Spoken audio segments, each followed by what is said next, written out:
Synthaholics is the Bible podcast.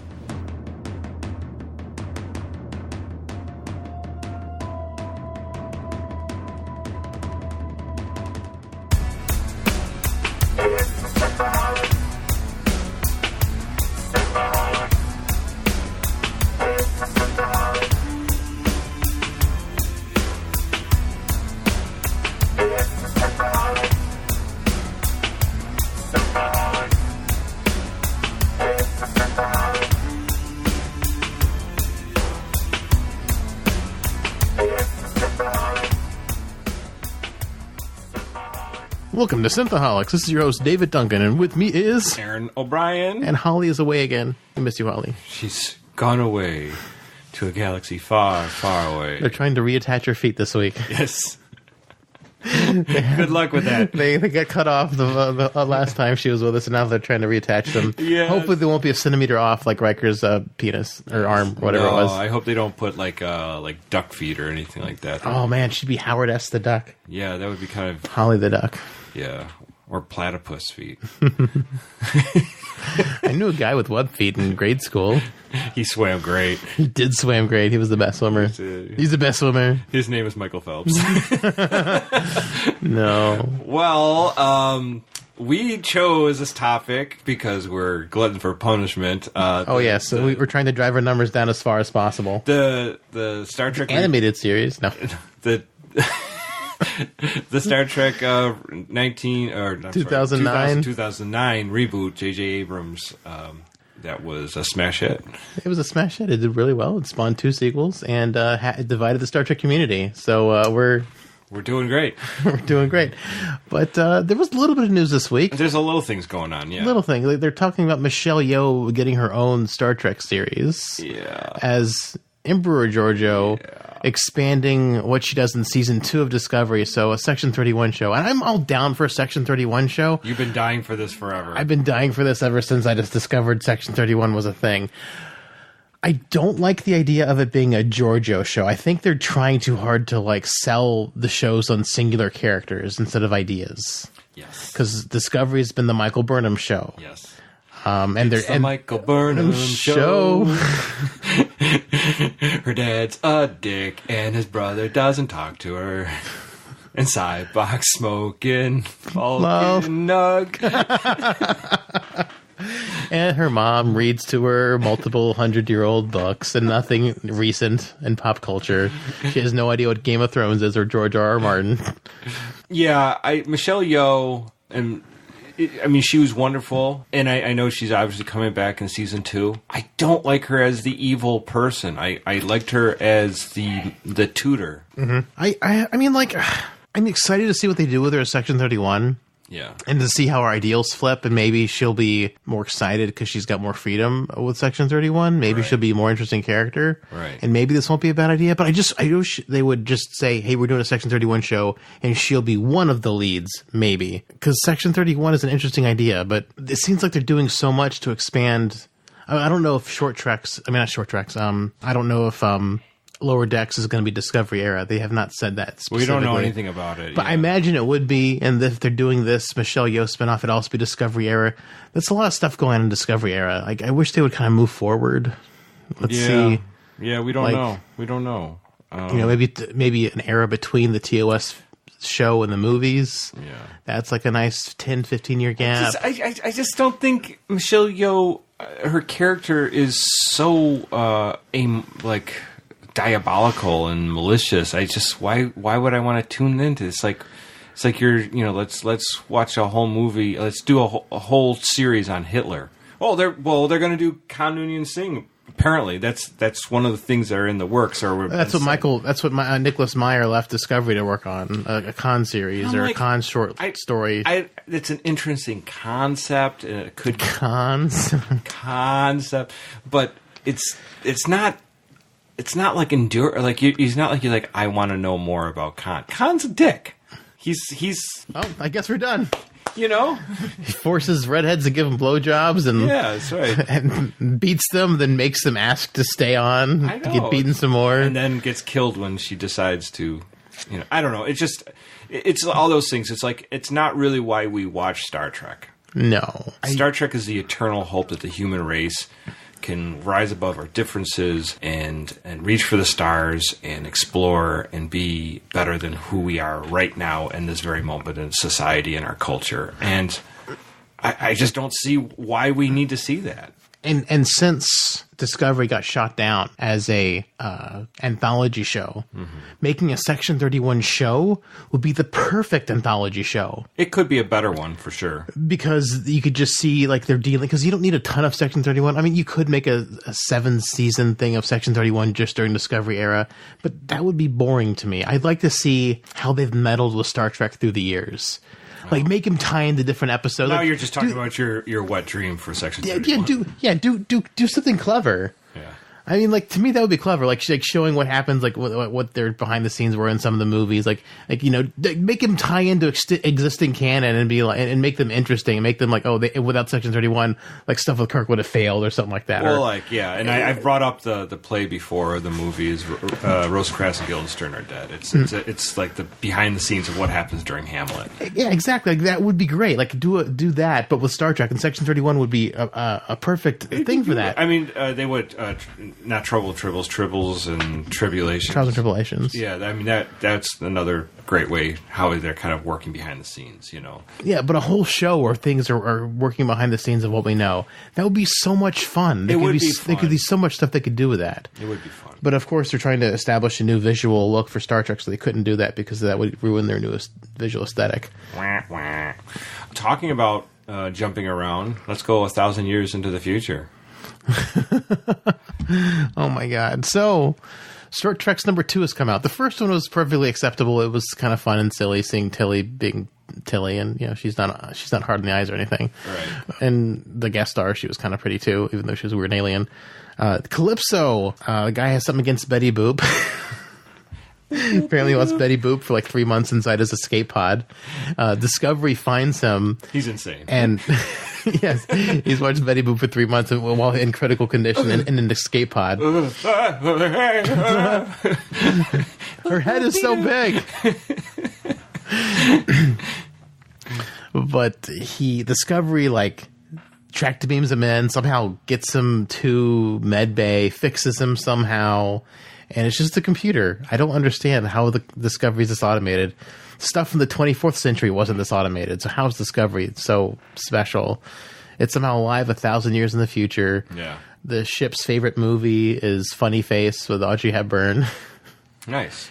And it shows the movie to him. Mm-hmm. And she's like, this is my favorite movie. And then they watch it over and over again. And he learns how to do the dance. So because the computer does all these things for him. She teaches him what Taco Tuesday is and what waffles are, and feeds him real good and takes care of him, makes him special clothes. And then he's like, "Oh, has anyone done anything nice for you?" And she's like, "I don't even know what that would be." So he like watches the movie over and over again to learn how to do the special dance that happens between the main characters. And then he asks her to project herself as herself to dance, so they can dance together. And then they almost kiss, and then he remembers that he has a wife and child, and he's like, I gotta take out the shuttlecraft, and I've gotta go find my way home. I gotta go, babe. This day's been nice. Thanks for feeding me and clothing me with these nice threads. And then so they fallen in love, but he's like, I've gotta do the right thing and go back to my wife. my physical wife and my son who's been growing up with me because he's some refugee from some war.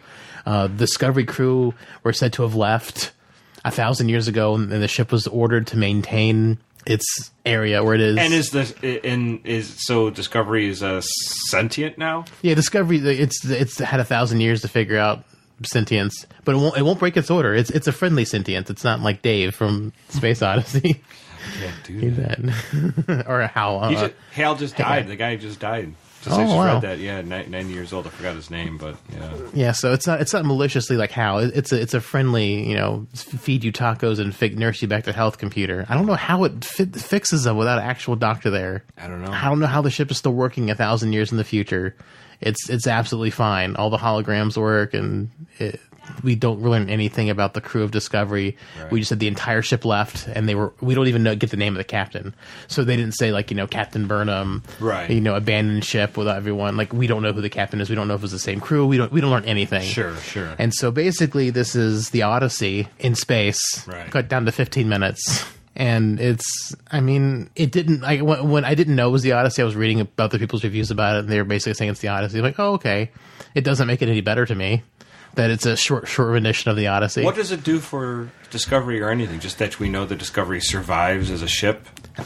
I'm shrugging really, really hard. I know that doesn't play over radio well, but I guess it survives. Is this canon? I don't know. Like, it does nothing. The trailer showing that it's 1,000 years in the future, that got me super excited.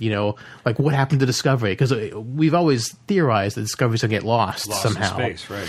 And we don't know exactly where it is. And he wasn't kicking over old bones at all. No, he said the entire crew left. There's no other soul on board. Just the computer decided to get smart on its own somehow. Become sentient on its own. More sentient computer problems that Aaron always talks about. Ships should be treated with sentient life rights. Yeah, I mean the ship really comes down to Discovery becomes sentient and develops a personality and wants to please her man. Right. Boy. It was a love story in space between a man and a ship, and it was kind of weird. And I think Kirk got that one going a long time ago. He made love to a ship once? Yeah, he loved the Enterprise so much. Oh, yeah, that's true. He kept on, I think it was Naked Time where he was jerking off in the warp core. Yeah. Take my seat. Expand. Take it. No, he was like, I'll never lose you. And whatever. Petting it weird, heavy petting on the Enterprise. Yeah. I just didn't care for it. I was expecting lore. I wanted some lore, some Star Trek Discovery lore. I wanted to know, even if they said it was like a captain who we didn't know the name was. So we'd know Discovery's been handed down to somebody else. Here's my thing. So there's no clue if this will ever link into anything. It's just its own thing, and it doesn't matter. I don't think these writers have a fucking clue what they're doing. I really don't. I'm the furthermore we get along, you're like, they don't have like a roadmap. Maybe they do, but I'm thinking they don't. I think there's like, let's get through the season and hopefully we all survive and we don't get fired or whatever. According to Midnight's Edge, which I'm not super... I know, we just had a discussion before we recorded how much he does not give it any credence. I don't give it a lot of credit.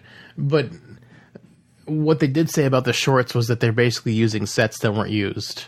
They just were shooting on empty sets because they're just trying to make a quick buck, which kind of makes sense for these because they're shooting on the transporter room pad a bunch, and the one with Tilly and one with him. They're shooting on an empty bridge and like the rec room and like whatever. So like whenever they're off on location shooting somewhere real or on a different set, they're just like, oh look, these aren't being used now. We'll just shoot here. Yes, so I mean, it kind of makes sense that I mean, I think Midnight's Edge makes up a lot of stuff.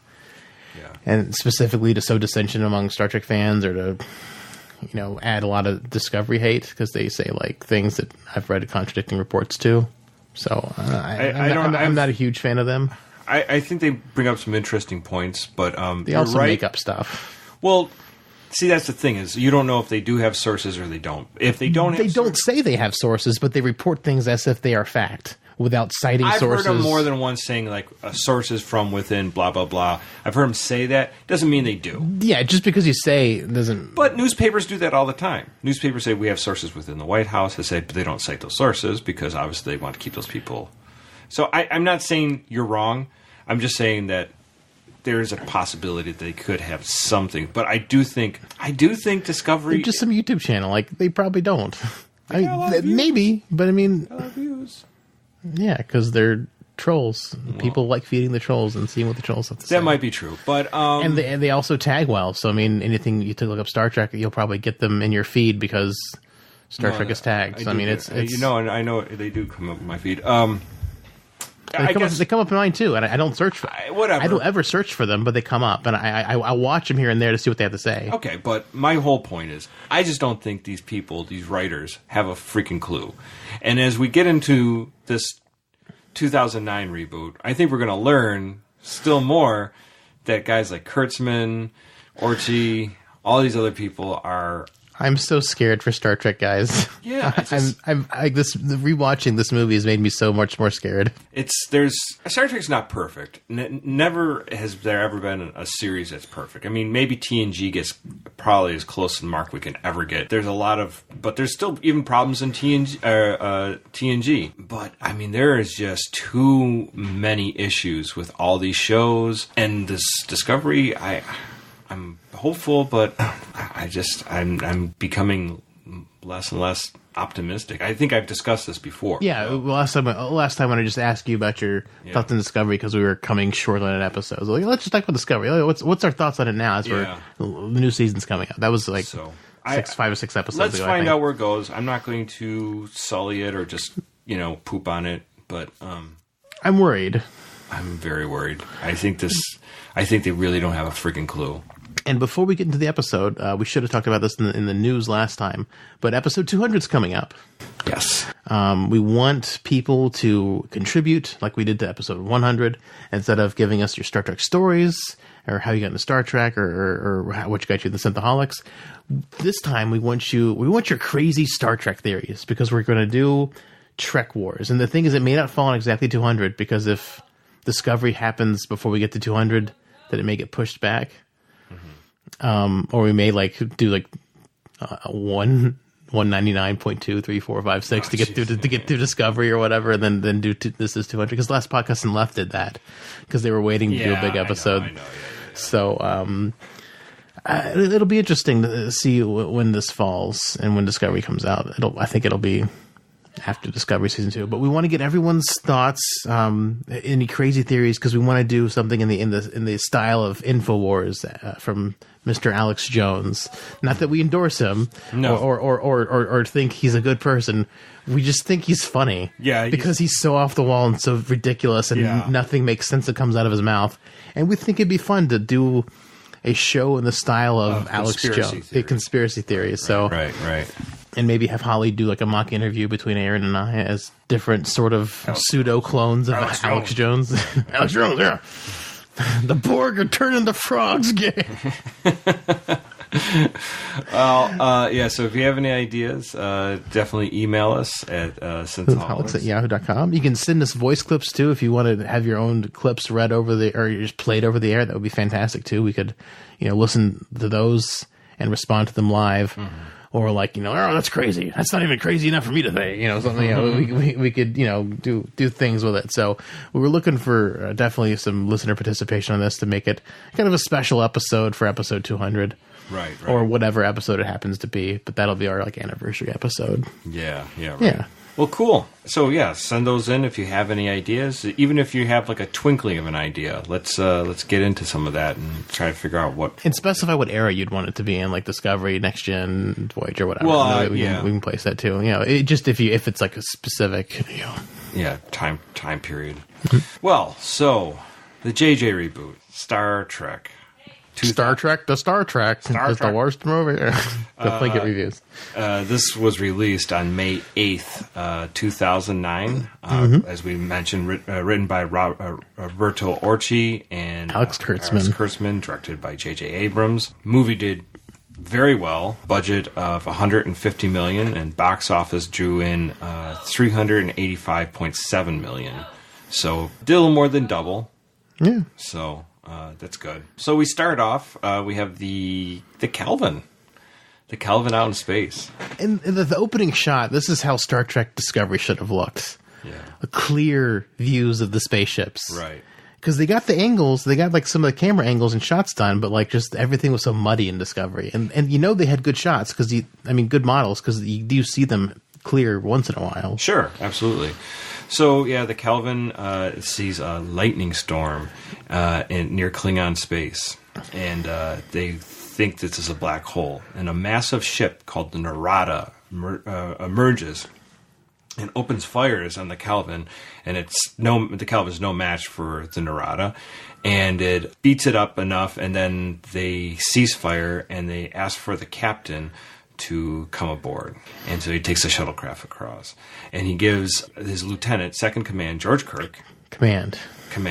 You're captain now, Kirk. What? What? George. I didn't sign up for this. Wait. I was just scrubbing toilets yesterday.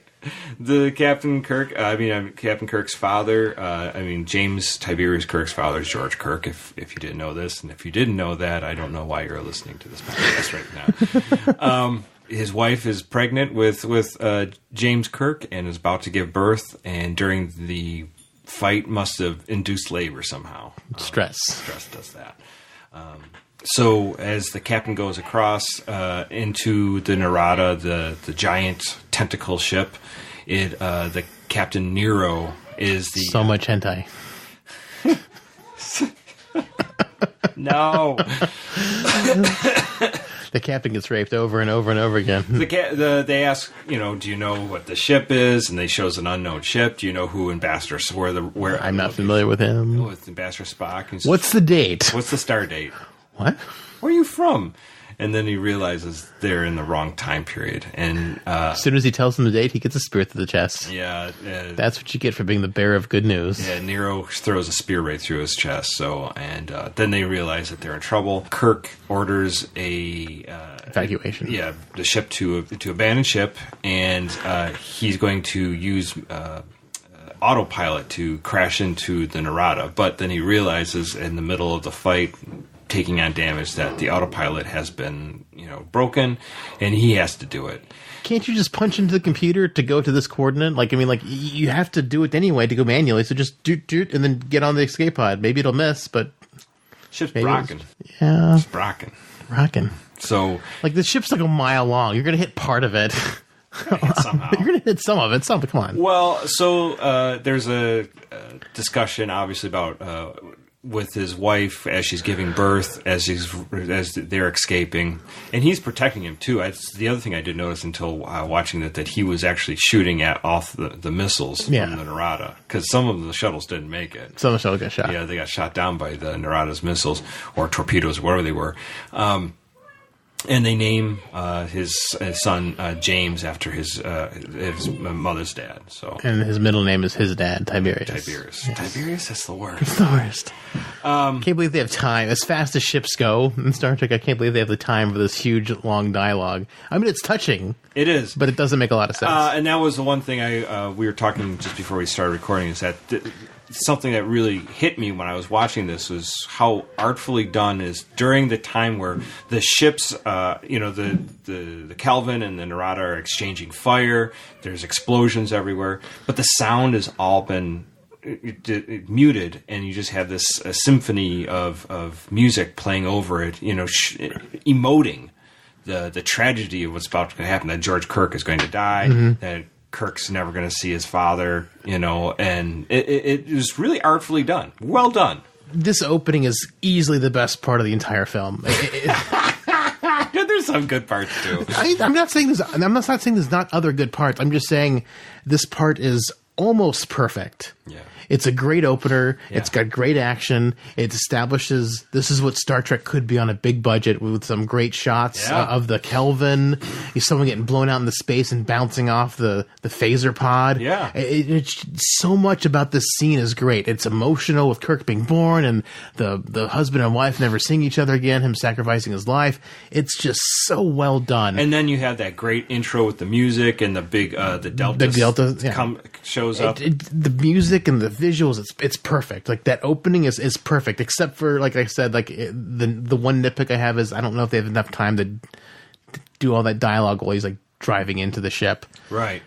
So then we see, as you probably know, as the Kelvin smashes in the Narada and the ships take off, and that's where we leave them. So what doesn't happen in the movie, I will explain because it doesn't make any sense. I'm going to just tell the listeners here. What Dave's going to say helps, but it doesn't excuse the problems in this movie. So the Narada is hit by the Kelvin. It is disabled. Klingons come. They kidnap everyone, presumably George Kirk, since they wanted him to be in Star Trek 4. Mm. Nero and his people are tortured on Narada for 25 years, and then they steal the ship back after they escape Repente, and they sit and wait in the coordinates for Spock. They don't show any of this. They just show them waiting for Spock, but Nero's missing half of his ear. And you said this is all in the comic books. This is a deleted scene. Oh, okay. The comic book stuff is as other stuff. Okay. Now going to the comics, the Narada was a mining Romulan ship. It was augmented with Borg technology, which is why it has all the black spikes and pointy things. And why the missiles had that green hue to them. And the jellyfish, the ship that Spock comes on, was actually built by Geordi. Red matter was harvested by the Romulans, but it had to be refined by the Vulcans. What else was there? We talked in why the nacelles look different and why the old Constitution classes were retired. And we had a new Enterprise in the beginning of this movie. Yes. So what happened was, I assume there's parts of the ships that were the Narada that was broken off, and maybe some Federation people came in and picked them up, and they studied them, and they augmented all the ships. They reverse engineered Narada's technology, which is Borg technology and Romulan technology, to make them different and bigger and more powerful. So that's why all the ships are different. There's actually a deleted scene from Star Trek in the Darkness from Admiral Marcus's office where they pan up, and you do see an original Star Trek Constitution class as a model. So they did exist in this universe, but through picking up that technology from the Narada and the scans they got from the shuttlecrafts of the Narada, they were able to reverse engineer some technology and make their ships bigger, better, more powerful. So all this is between deleted scenes and the comics. Yeah, it fills in a lot of gaps, and that's helpful. But it gives this movie a lot of issues, because as a longtime fan, you're like, well, that works out for this and that, but why would the Enterprise be new? Why wouldn't Pike be captain of the Enterprise? And then, I mean, it makes sense more and more, but those details are super important for making this movie make sense. Yes. And they aren't explained anywhere, because they're either deleted scenes from the first two JJ films or the comics that came out that led up to the movies. And this is important information. Like, before I was at the movie theater. I remember at the movie theater, I was asking people if they read the comics, and they're like, no, there was comics. And I was explaining to them the story, and they were telling me that they wish that was the movie. Yeah. instead of this, because that sounds way more interesting. Well, we move on 10 years later. We're in the mid-2240s, and a young boy's racing a Nokia car. An old Corvette across Iowa, and he's blasting the Beastie Boys, of course. The Bestiality Boys. The Bestiality Boys. Well, it makes sense, because Kirk sleeps with two cat ladies in the second movie. So also listening to Bestiality Boys. Bestiality Boys. I can't stand it. I know you had a sex with a cat. So while he gets a call from his stepfather, and he's like, that's an antique car, don't smash it up, but he ignores him. Like you said, Nokia. Nokia is still going strong in the future. I don't think Nokia exists now. Yeah, I know. It's really weird. It was a weird... They had a comeback. I mean, they had product placements. I mean, they also had, like, Uhura orders a Bud Light or Budweiser Classic or whatever like that. I'm like... 200-year-old Budweiser formula. Yeah. So... next to Horseface Man. He gets... The guy with the really long face. Oh, yeah. The guy walks into this, hey, why the long face? Well, I'm Horse. Yeah. So, or whatever that alien's named. So the police start chasing Kirk in this little, like, speeder bike, and Kirk decides he's going to just drive the Corvette off into a quarry, and he jumps off at the last minute, and... he would have died. Oh, yeah. But it's a real short movie. But it's Kirk. So he can't kill him. You can't kill him until the next movie, and then resurrect him immediately. And you introduce, citizen, who are you? He says, my name is James Tiberius Kirk. He's proud of that middle name. It's a cool name. It is kind of cool. I got to admit. So then we jump over to Vulcan. We get a young Spock, and he's in his little fish bowl getting asked questions. And then these young Vulcans come, classmates, just to give him shit. That doesn't seem very logical. Yeah. Like Vulcan bullies. It's just, why are Vulcans such assholes? Like Vulcans are gigantic assholes. I know, but how is that logical? Enterprise pushed that to the to full, like, oh, you guys are just dicks. That's all. Yeah, but like Spock never came off as a dick. I mean, he was like, he was funny, or he didn't, because he's half human. But then and we also find out that so they're trying to elicit emotional response from Spock, and then they call his dad Sarek a traitor because he married a... And they call his mom a whore. Yeah, and he flips out. He's very sensitive about his mom. Mm-hmm. Yeah, don't call my mom nothing. Well, he does some Vulcan martial arts and starts whooping that boy, so apparently he did study the martial arts very well. Yeah, so he... he beats the shit out of him, and he has a little moment. Gets attention with his dad. Yeah, he talks to his dad, and he said, marrying his wife Amanda was the logical thing to do since he was the ambassador to Earth. So we see Spock is conflicted, and I guess that's a pretty good way to kind of show his upbringing in a encapsulated. I mean, it doesn't really ring true to Spock to me, but if you're going to introduce these characters to fresh eyes, that's a good way to do it. I mean, it is an origin story after like Batman Begins or whatever, but for Star Trek, right. in a new universe, and it cuts to Spock being older. Yeah, now we get Zachary Quinto as Spock, and Winona Ryder, giggity. Yeah, she was underused in this movie. She was, and obviously she had a comeback with Stranger Things. Strangest Things. But I always like Winona Ryder, and she's pretty awesome. Anyways, so Spock is thinking about going to the Kolinar to purge himself of his emotions, and Amanda's like, whatever you choose, I'm all right. You choose your own path. I'm happy with you. So hey, where's Michael? Cyback, yo, dude, smoking some nog. Check out the screen shit. I'm not even gonna try. I went to the Kolinar, but I just smoked the entire time. You should try it too, man. I flunked out of the Vulcan Science Academy. If you go down behind the statue, there's the best artificial nog being grown back there. You should check out this space horse. Space horse. None of those things happen. No, they would have made the movie better. Although this infinitely better. Although this is one of my favorite scenes. This is another one of my favorite scenes in the movie. Still, like before anything important happens, the best scenes are at the beginning because he's got the Vulcan Science Academy and he makes the decision to go, and they like, oh, you're gonna pass even though you've got this issue. And what issue is that? He says your commends his accomplishment despite his disadvantages. And he says, what might those be? What's my disadvantage? Your human mother, of course. And I love his live long and prosper is a fuck you. I really love the way he says it. That Vulcans are fucking racist. They are like just a bunch of racists. Oh, you have a human mother? You're like, oh, you're poor soul. Yeah. But his live long and prosper is a total fuck you, and I love the line delivery that Quinto does here. Like that's one of my favorite lines in the movie. Yeah, Quinto did pretty good. Quinto, he makes something that's so nice sound like a fuck you.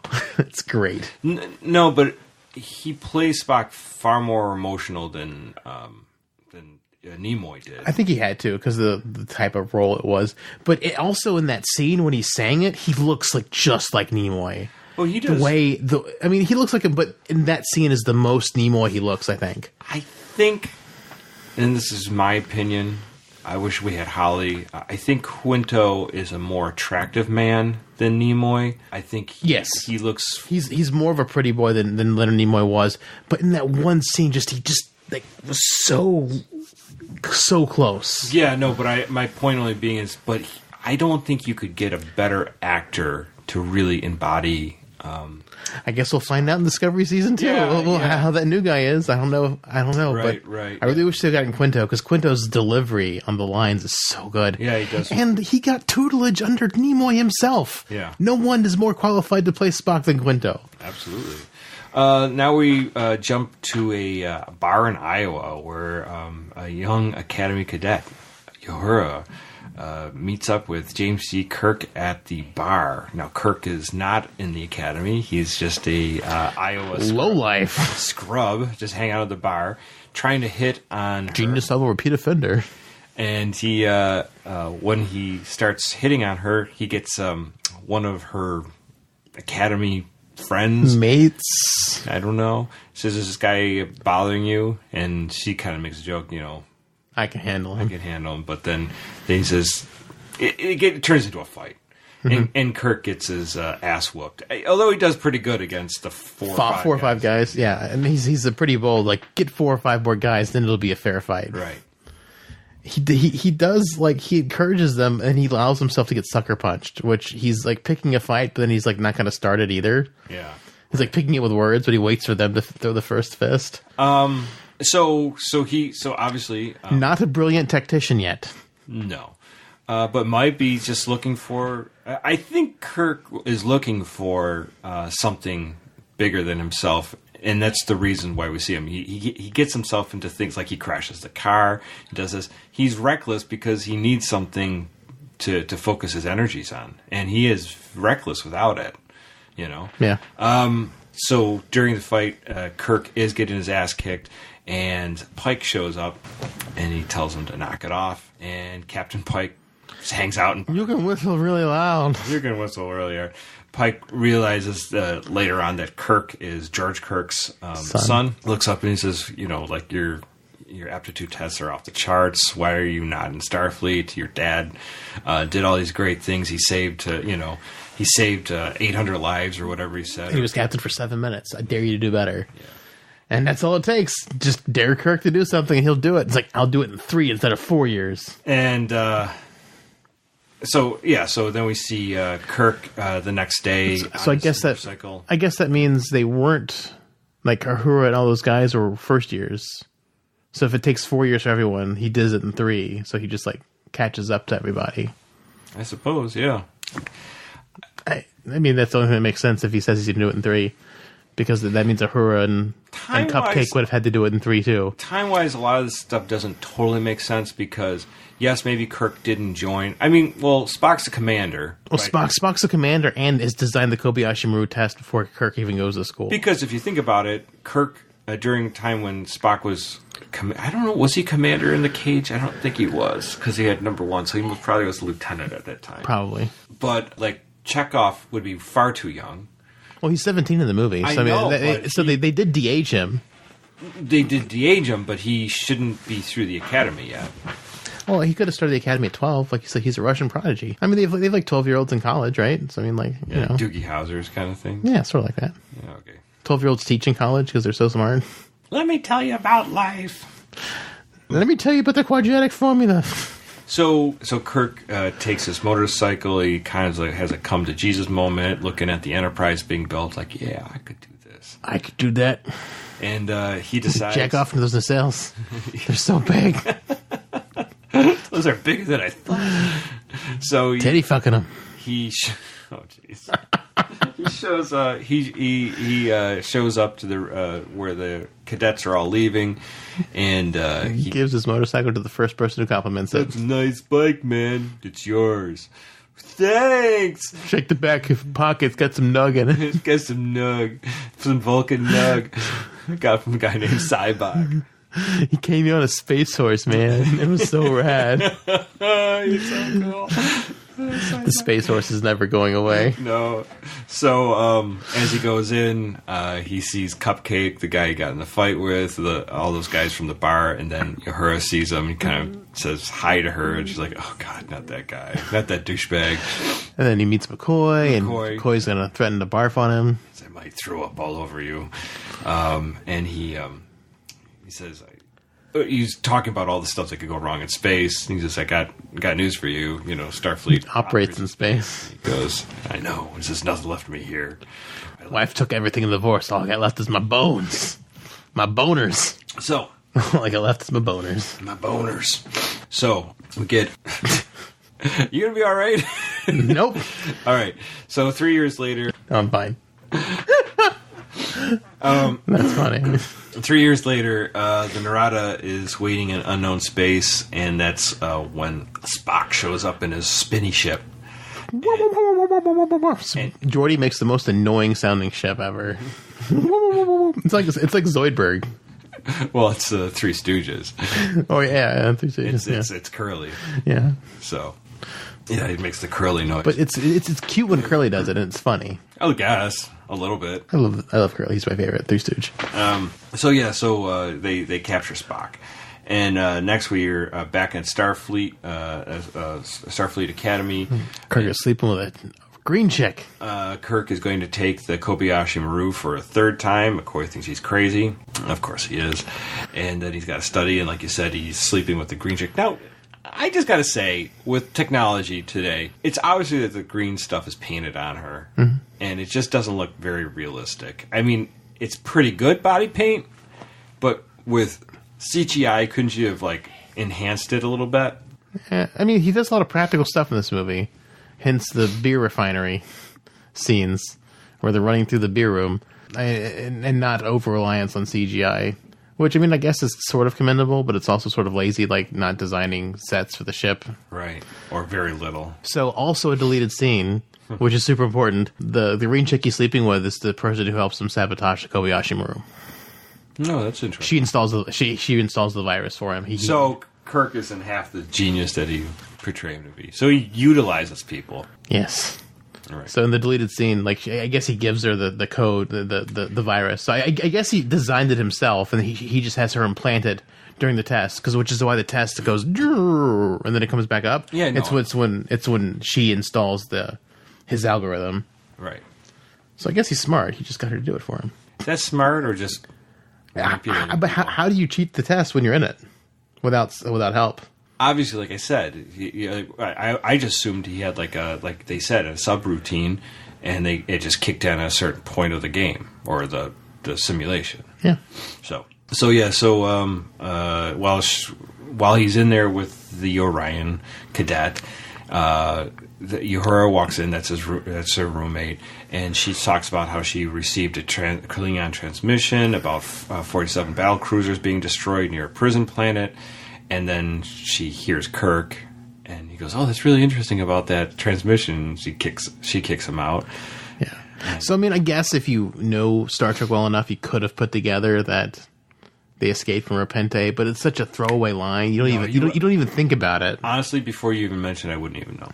Yeah. I really would have known. The next day, Kirk, Uhura, McCoy, and the other crew members are there at the Kobayashi Maru. Kirk is doing his third attempt, and he is very like, whatever, man. Nonchalant. Yeah. And if only he had a nug he was smoking along with an apple he was eating. He's made a apple bong. Yeah, apple bong. Oh, that would be great.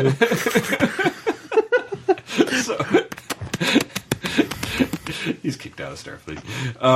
So he... it's medical, man. It's medical, man. It's for my bum leg. It's the pain I feel because my dad died. So anyway, Kirk, like you said, he sets up this program, the subroutine for the Kobayashi Maru. He easily destroys the Klingon ships with his, torpedoes where he fires at them, and infinite damage torpedoes. And then he just they capture the crew, and he's like, "How the hell did you do that?" And Spock's like, "I don't know. I do not know." And then all of a sudden, he's pulled into an inquiry in front of everyone. The entire school. Like, what? Like, wouldn't you just be in front of, like, maybe, like, the school administrators? And Spock. And Spock and a couple other people, but, like, let's, like, publicly spank everybody in front of everyone. Like, pull your pants down, Kirk. Why did you have green paint on your ass? And your dick. I can't answer that. I have to plead the fifth. So during the inquiry, he gets this whole thing like he doesn't believe in a no one scenario, and Spock's like, someday you might find that no one scenario, and they have this kind of debate. It doesn't make a lot of sense. Like I don't understand. I don't like Spock's. I see both sides of it. I don't like Spock's rationale. You're supposed to experience fear. I'm like, it's a simulation. I'm never gonna feel fear from a simulation. Although the Kobayashi Maru, if this is around, why are people in Discovery so unprepared to deal with battle? I don't know. Maybe Spock didn't make it up yet. Maybe. I don't know. Well, no, it would have, because Kirk would have been on the Farragut. Yeah, it should have been. Yeah, Kirk's on the Farragut in Discovery time, so it should have been made if Spock actually made the Kobayashi Maru in the regular timeline. I don't know. I don't know if there's anything that substantiates that. It's all very frustrating, to tell you the truth. Well, during this hearing, we get everyone gets called away because they need all the cadets to man the ships. Vulcan's in trouble. Send the cadets. Send the cadets. Send the B squad. Send the bestiality boys. It'll be fine. Yeah, apparently the rest of the fleets are at another location. The Laurentian system, which is why the Enterprise is the only ship ever around. All the other ships are in the Laurentian system. Or it's Tuesday. Well, the Farragut was there, too. Yes. Because Uhura was going to be... placed on the Farragut. Like, no. Otherwise, she would have died. I'm on the Enterprise. No, I'm on the Enterprise. I'm on the Enterprise. And she's like, you told me I was good at oral sex. So, oral sensitivity. The same thing, right? So, yeah, so we have the whole scene where the cadets are all assigned their ships. Kirk is not assigned a ship because he's on academic probation. For cheating. Which they never even came to that conclusion. They came to a ruling, and they got interrupted. Anyways, so they all take off, and then McCoy feels bad and comes back for him and says, look, I'll help you. He gives him some, like Andorian crabs or something. Andorian crabs. He shoots him up with some kind of virus, gets him sick. And then he says, look, he's sick. And I'm his physician, and I have to stay behind to take care of him, or I could come on the ship. So the guy says, fine, Kirk, you can come on. So he gets on the transport to go to the Enterprise, and we get the first scene of the Enterprise, really, as they fly. And it's hideous. Yes! Hey, Sonnies, we're here to take us space. I'm the Enterprise. Look at my ample nacelles. We're going to titty fuck those ample nacelles. Oh, that's the grossest ship I've ever seen. It's just the nacelles are way too big. I couldn't agree more. And after seeing a reimagined Enterprise done right in Discovery, that's like a perfect blending between old and like TNG, I mean not TNG, but TOS movie style and like modern effects. Yeah, it's like the perfect blending, except the neck's a little short, but like whatever. It doesn't have the torpedo launcher on the neck, so it could be short because it doesn't have the torpedo launcher. The original concept didn't have torpedoes. Exactly, but so I just feel like it's lower because the torpedo deck isn't there. So I mean, it kind of makes sense. I mean, it doesn't fit in perfectly with canon, but this is a more well imagined ship than the Kelvin Enterprise. These nacelles are just too darn big.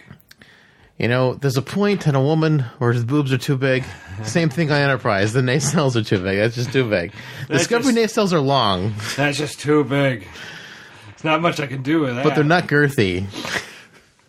No, I don't. Anyways. But too much girth in Discovery nacelles. Yeah, so... It's like big black dick. I don't know what you can do with it. It's not going to fit. Somebody likes it. Aaron, you have something to tell us? Man, my black dick is great. Oh, yeah, that's good. You lost yours in the surgery. You got a black one attached? I lost it when I became Irish. Oh,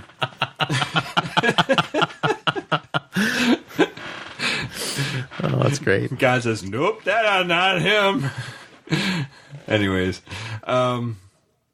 He'll be too drunk to use it anyway. Yeah, they don't need it. You'll be too drunk to use it anyways, lad. You're better off. You stick it in a knotty hole in a tree, you'll be fine. Oh, God. A squirrel will nibble on it. Oh. So...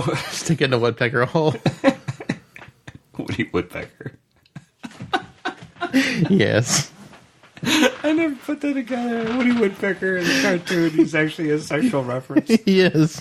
Anyway... Sexual reference, cartoon references, and Synthaholics. You're welcome.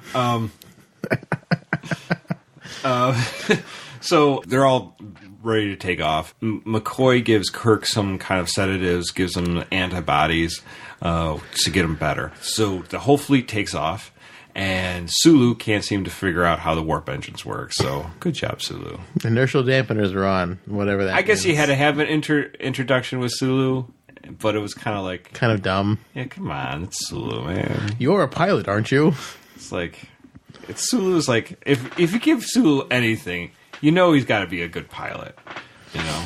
He does prove himself later, but, I mean...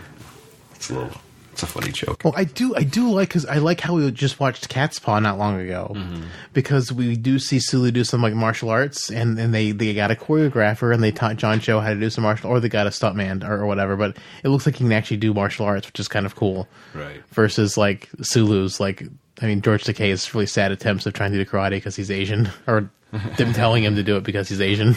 You do that. No, I don't really know. Do it. All right. Oh my! So are you gonna make me? Oh my! So the whole fleet takes off. The Enterprise is a little bit late, not by much, like seconds, minutes. Yeah, maybe 2 minutes, 3 minutes at most. So they take off into warp and they're heading to Vulcan. Chekhov makes a chirp off. It's one of my other favorite lines. Chirp off, Chekhov. He makes a ship-wide announcement. It's like, why wasn't the captain make the announcement? Why are you making the guy with a speech impediment do that? It's like, we don't understand a word he just said. The computer didn't understand what he was saying because he Victor too. Victor. So Chekhov makes the announcement that there's lightning storm that was seen in Pike space. is lazy. And I'm going to be in my ready room taking a nap. Let me know when we get to Vulcan. Let's get this bullshit over. And when Kirk hears the lightning storm part, he wakes up out of his sedative. He has all these side effects. They can't talk to her, right? And well, he makes the connection that this is the time when his dad died. So he's like, this got to be the same thing. This is the only time we've ever seen it. So Uhura confirms that she heard about the Klingons being destroyed, the 47 ships or whatever it was, and he runs up to the bridge. And what the funny thing is, like, Pike goes, Kirk, what the hell are you doing on the ship? It's like, why would Pike know if Kirk's on the roster or not? You know, he's got. I mean, the Enterprise is larger than the old Enterprise. It's not, it's got to have over 1,000 people on that ship. Oh, probably, yeah. It's a huge ship. Like, why would he know? Well, he probably just heard he was grounded because of grounded. The academic probation.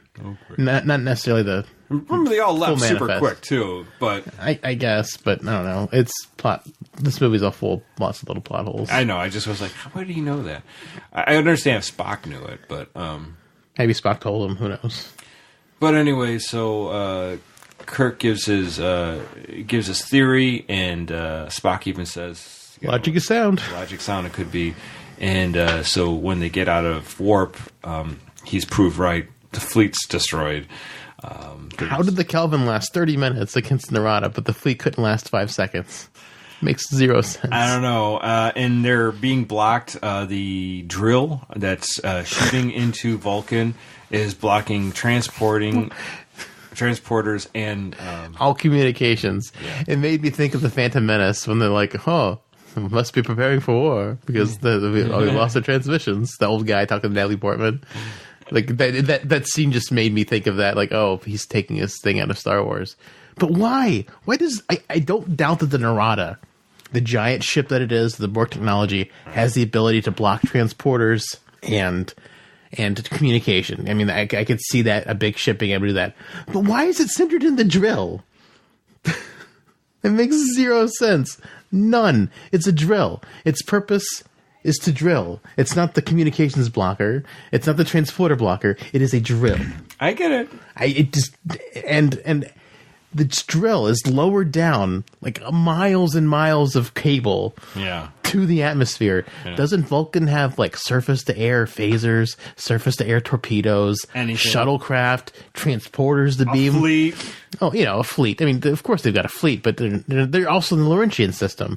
But don't they have a shuttlecraft or a torpedo hanging around they can just beam up there and just explode it? They ever say why the other fleet's all the way over there?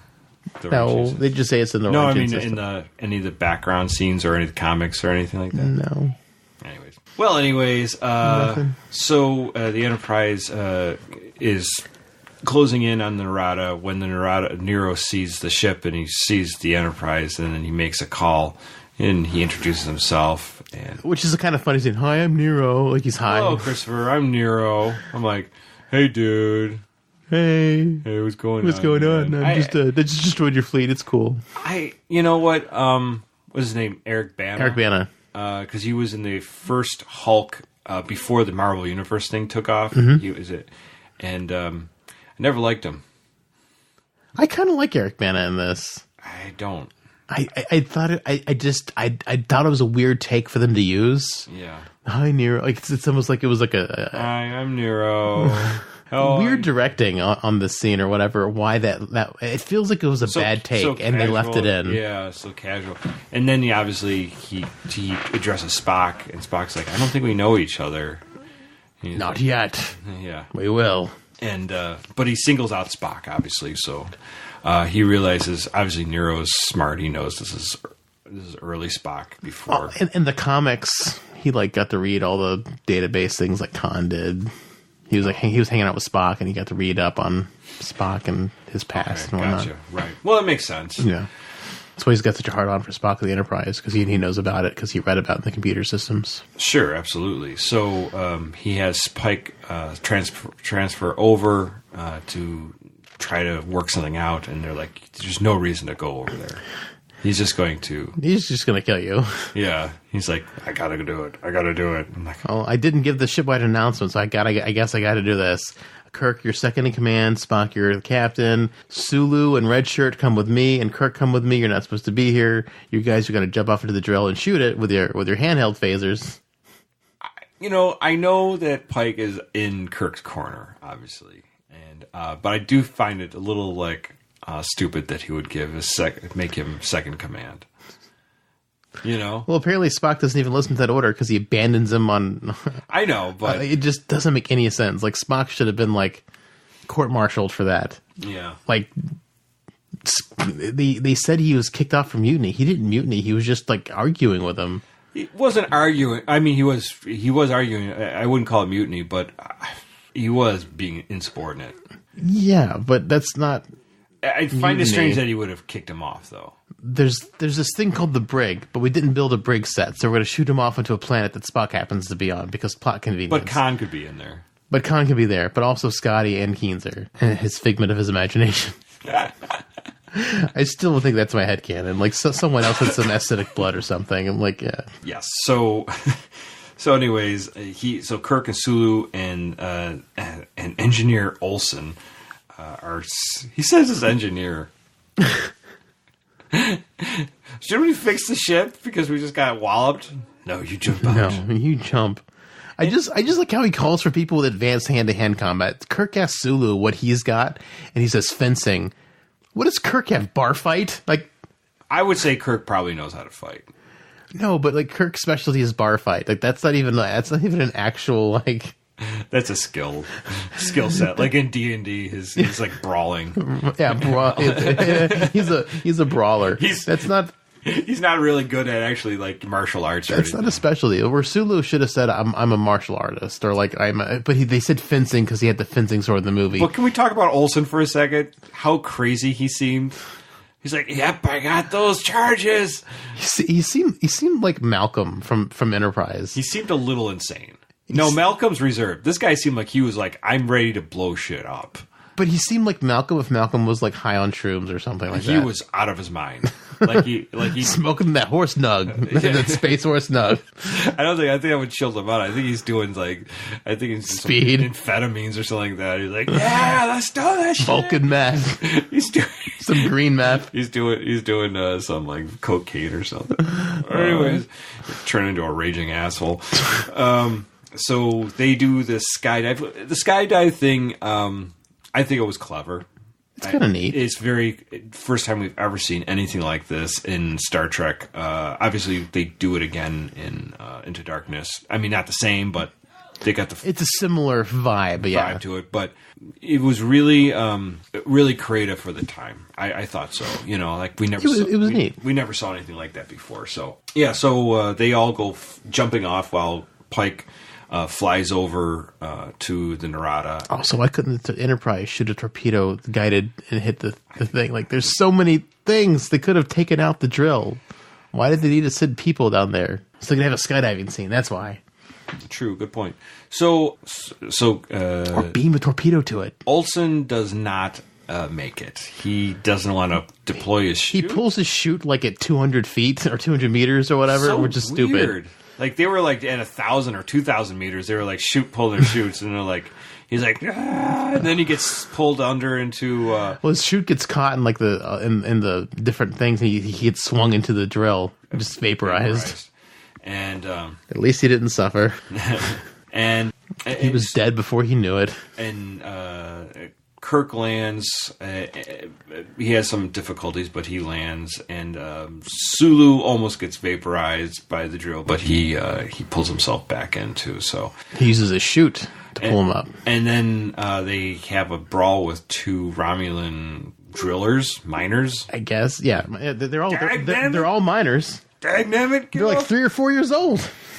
So first they mine Rurapente. Miners, not miners.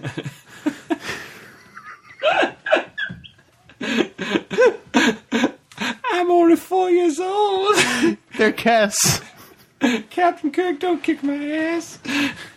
Please don't hurt us. Well, they were miners for Romulans, and they were miners in Rurapente. Now they're miners on Vulcan. They just mine everywhere they go. Their mining skills are through the roof. Like their D&D skills, like they don't have to roll. Their mining skills found is like gems. Yeah, just gems just laying around your feet. So they're like, Olsen had the explosives. What are we going to do? Well, let's just shoot a couple phasers at it. Yeah, that did it.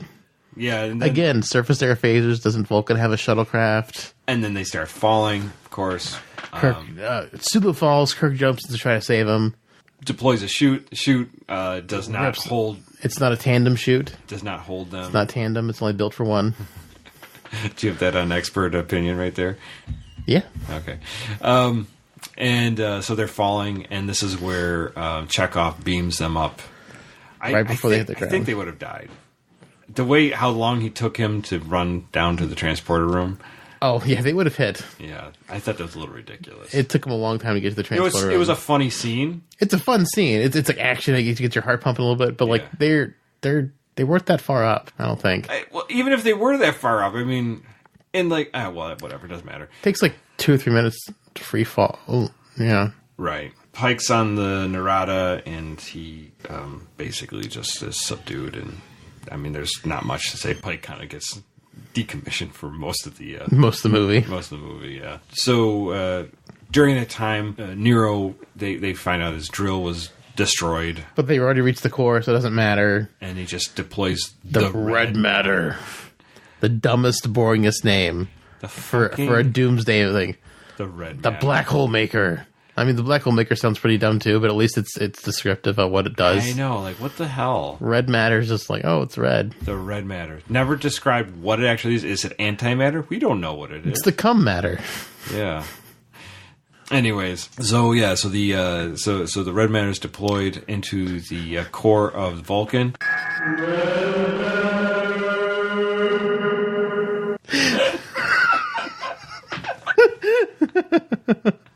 Sorry, I just thought that was really good.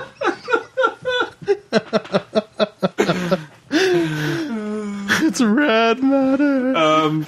And Vulcan is being destroyed by the red matter. It makes a singularity at the heart of Vulcan, and now that the thing is destroyed, they can beam. Spock goes down and beams to save his mommy and his pappy. And the Vulcan elders that hold because they just stay in this dark cave instead of like in a building where it's easy to transport them from. Plot convenience for killing Spock's mom. The scene is awful because the shot they run out, Winona Ryder's leaning on Zachary Quinto. Yeah. And the next time you see him, she's like 6 steps in front of him for no reason at all. Right. Like in that scene, if your planet's falling apart, you're not going to like spread out. Right. Things are falling. You're going to just hang on to him. He's your son. You feel safe with him. Like there was no reason for her to be all of a sudden 6 steps ahead to fall off. That was bad shot. Like they should have figured out something else to do with her.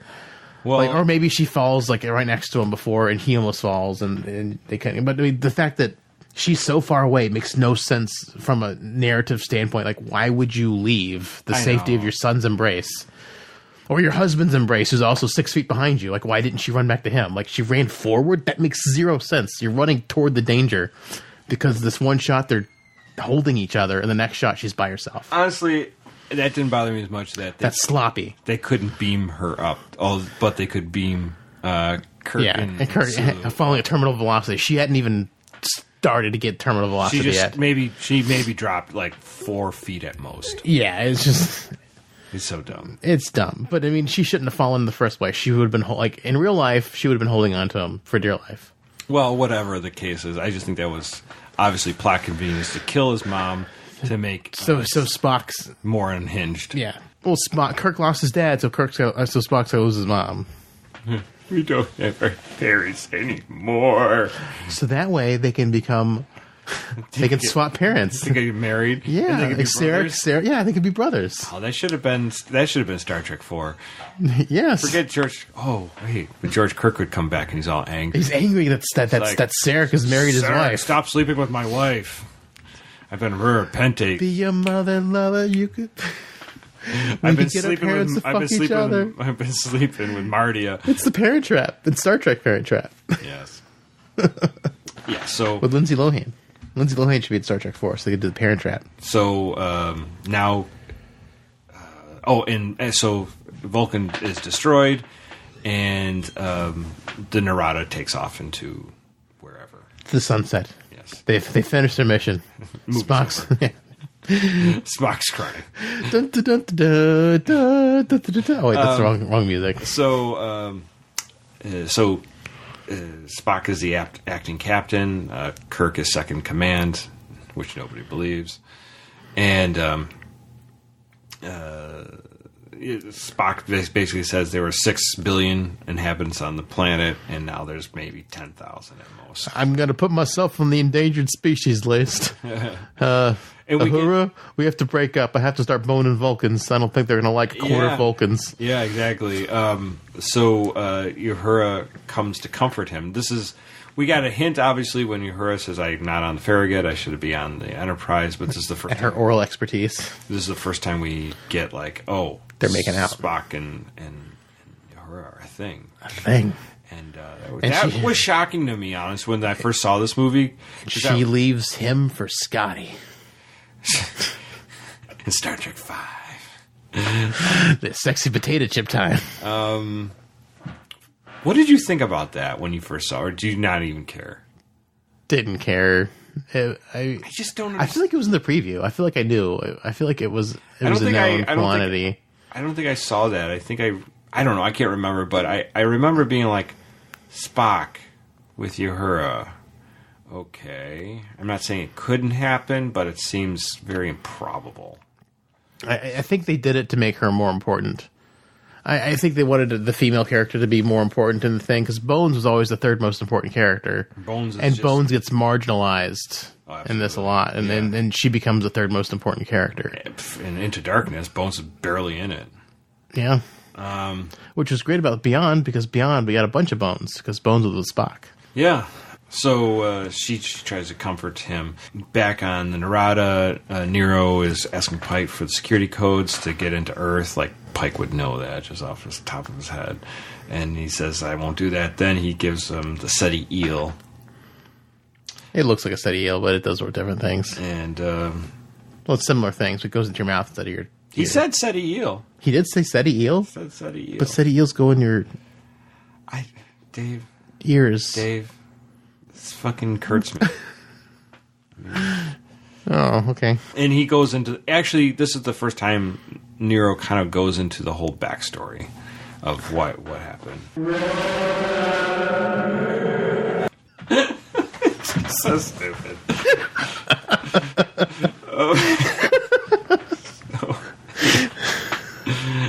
Except he doesn't explain where Rad Natter comes from. Anyways... Yeah, no, they don't really get into it, but he gets. My wife died. I'm going to kill everyone because my wife died. My wife died.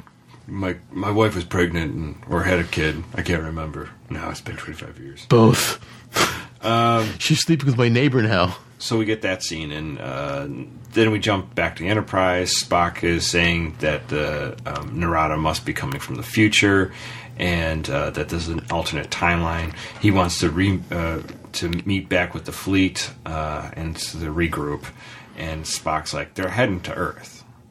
Kirk's like, they're heading to Earth. Yeah, we got to go stop them before things get out of hand. Spock and Kirk just do not agree. They butt heads, and then he says, call security, get him off the bridge, and then he starts attacking the security guards, and Spock neck benches him, gives him the Vulcan neck bench, and then he says, get him off the ship, and he ejects Kirk off the ship. It's pretty severe. Yeah.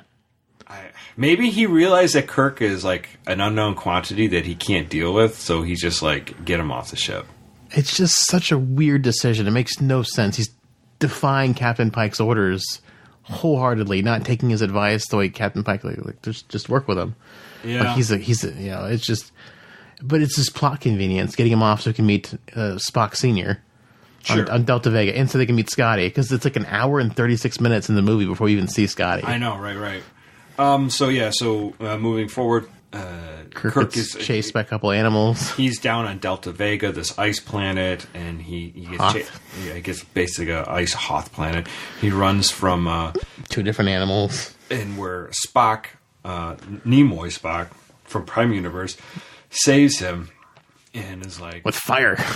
And he goes, James Kirk, old friend, and he does a Vulcan mind meld, and he kind of goes... We get more backstory. But still not enough. Right. We find out that Spock was being ambassador to the Romulans, and he wanted to help the Romulans, but their sun went supernova, and he didn't save them in time. I just don't understand why Nero's so angry. I mean, sure, but I mean, like, he's like, Spock didn't help us. Like, he was trying to. Right. Well, it's just so dumb. Nero's obviously like he's a he's a miner who's very doesn't have the wide scope of things. He only seeing what happened to him. Yeah. So he blames Spock and the Federation for everything. So there's an outpost apparently on Delta Vega, and a Federation outpost. I guess they make their way to this outpost, and this is where they run into Scotty and his little imaginary friend Keenser. Yeah, makes a little friend. So, and this is a weird thing. Is apparently Scotty was working on a computation to beam beam somebody while they're in warp. And also to beam from planet to planet. Right. And inside the same solar system. He's like, oh, that's easy. But he experimented on Admiral Archer's prized Beagle, and it got lost. And therefore he got pushed out to this planet. It would have been great to have a Scott Bakula cameo if he's alive. I mean, he's obviously alive since Scotty beamed his Beagle. Right. I guess Porthos is still alive too. Porthos the 7th. Well, yeah, so but still the idea then, they know that the Enterprise is in warp, and they know kind of where it's going. I guess they somehow can track it, where it's going. But they can beam from Delta Vega all the way to wherever it's going. Which is crazy. Because why do you need starships after that? To have firepower. Guess, and have shuttles to do other kind of things. Transporters just kind of get you there, but you need more stuff than just. Why not just transport the firepower then? I guess, I don't know. Ships are fun. Well, anyways, over-reliance on this was the downfall of the Iconians. You need your ships too, because Iconians can get anywhere they wanted. Well, there's special transporter door things, I guess, and they died off. It was this. This where like in the same thing happened in Into Darkness, where what's his con beams to the Klingon homeworld. Yeah, you're like, come on. Well, in the book, in the novelization, there's lots of stops. No. It's not a direct beam. He had some layovers. There's like he had to bounce around, but it was pretty quick. Still, he had to go to Atlanta twice. Yeah. Why am I in Atlanta again? he gets halfway to Kronos and has to go back to Atlanta, and then he gets his full flight Andoria, to Kronos. Yeah, and then Atlanta, and then to Kronos. Yeah, he can't stop at Vulcan anymore because it doesn't exist. He had to go to Delta Vega and then back. Delta Vega, right? Which is why he had that big coat. That's right. Because he's so cold. He was cold in Delta Vega for a little while. Yeah, it was cold. The layover in Delta Vega. Andoria is cold too. Andoria is cold. Yeah. Atlanta's very hot. Yes. Yeah, you take the coat off there, put on the shorts. And the Speedo. The Speedos. So they get to the Enterprise. They're beamed up there, but Scotty gets into a tube, and they have to run around. I mean, get him out of the brewery. Scene have to be there. It's for comic relief because Simon Pegg's known for being funny, so you got to have a funny scene with Simon. Wasn't Pegg. that funny? It wasn't. It was just kind of stupid. It was just kind of there, just frantic. They obviously see the Chekhov. Like that scene didn't need to be in the movie. The scene where they explain all this stuff, that should have been in the movie. Yeah. So Simon Pegg escapes the twirling blades of the water reclamation system. It's probably a coolant system. Whatever. But Kirk saves them, gets them out of the tube, and then they're arrested by Cupcake as they run through the brewery because the Enterprise has a brewery on board. That'd be great. They're making beer. Budweiser Classic, I believe. Budweiser Classic. They should have put it on the side of the ship. Be a delivery. Planet Express. Yeah, exactly. Fry and Leela. Zap Brannigan. So it's funny because you can totally see Spock's like, how the hell did you get on this ship again? Which is pretty much, it's hilarious in its own right, that would even happen. So like I said, they're back on the ship and they get back into it, and Kirk's emotionally compromises Spock to get him to release his command. Yeah, so Kirk basically puts himself as a human punching bag to get Spock to attack him, and it's only until his father says, Spock, you must not do this. And he realizes that he's like, I'm emotionally compromised. I have to relieve command. And then that's when he's like, well, who's in command now? He's like, and McCoy's like, Kirk is. Pike made him a second command. He's like, you're kidding me. Nope. So this is where Kirk's like, we're going to track down Narada, and Chekhov comes up with this plan to hide behind Titan, and so they won't scan them somehow. Well, I mean, the Earth's moon made the Vulcan ship not be able to scan the Enterprise E for some reason, so bad reasons. I guess, reasons. I mean, they do have previous canon to back that up, but it still doesn't make any sense. The moon's gravity. But they still got to warp into the system. Moon's gravity is going to block at it. They still have to warp into the system. Anyway, so Spock comes along and says, hey, I could help you with those Romulan technologies because, Romulans, we share a common ancestry. Like, do you? That's a long time ago. It's not that long ago. Long enough. Can you read Italian? No. Can you read Chinese? No. You share a common ancestry with the Chinese. And Mongolians too, probably. And Mongolians too, but doesn't mean you can work their computers when you go to China. You're like, I don't know what the fuck these things say. Anyways, just thought that was funny. Yeah, it's pretty good. Anyways, so if I look into my blood, I can figure it out. I promise. If I look long enough and hard on enough, I have worms. Anyways, so the Enterprise does make the jump to Titan. The Narada's already blowing up half of San Francisco with their drill. And once again, the transporters and the communications are broken. Right. No one has a ground-to-surface torpedo or phaser or shuttlecraft with a torpedo or transporter with a torpedo. Right. Like, nobody's even attempting to stop this. It's got to be the Enterprise and Kirk and all of them. Right. Kirk and Spock get aboard, and it's funny thing. Scotty says it should be in a storage room. If the ship has any common sense to it, you'll be in the storage room. And they basically beamed to the bridge or something very similar to it. At least. Like the ship has no solid corridors. This ship makes no sense whatsoever. It looks like it looks like the Mines of Moria from Lord of the Rings, except it's techno instead of rock. Yeah, it's just like platforms. It's a mining ship. It should be a ship that's got all this machinery in it. It shouldn't be it shouldn't look like caverns to be mined. I don't mind the exterior of the ship. I think it's a crazy looking ship, but I don't mind the exterior ship because it's like, I sort of understand, like, if you're mining, like, maybe an asteroid belt or something like that, that might be all... a good way to pull it in or whatever. Things in and use them. All that hentai.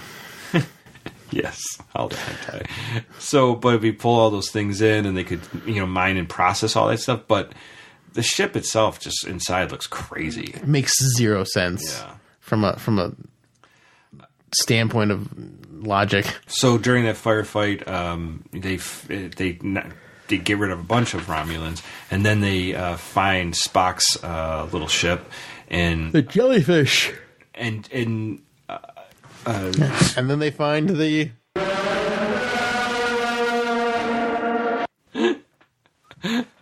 Yes, they do find the red matter, and but Spock realizes that Kirk's not telling him everything. Yes, because Spock Senior told him to not tell anything. It's like, oh, because it recognizes Spock. The ship recognizes Spock immediately. He's like, Kirk's like, oh, that's weird.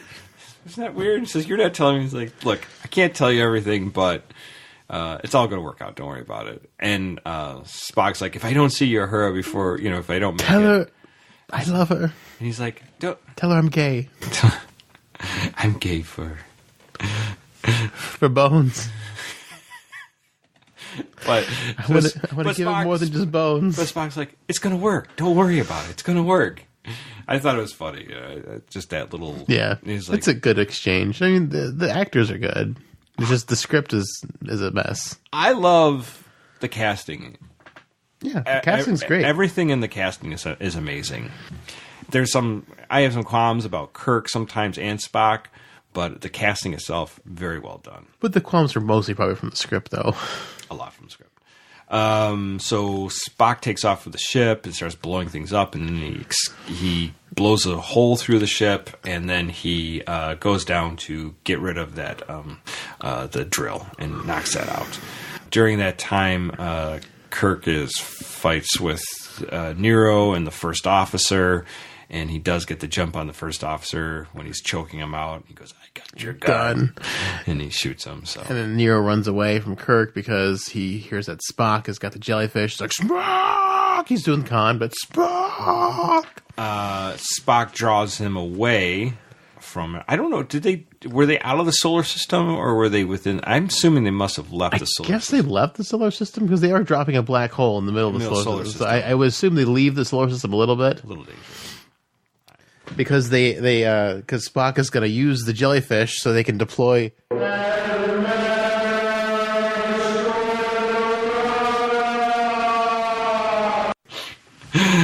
Oh boy.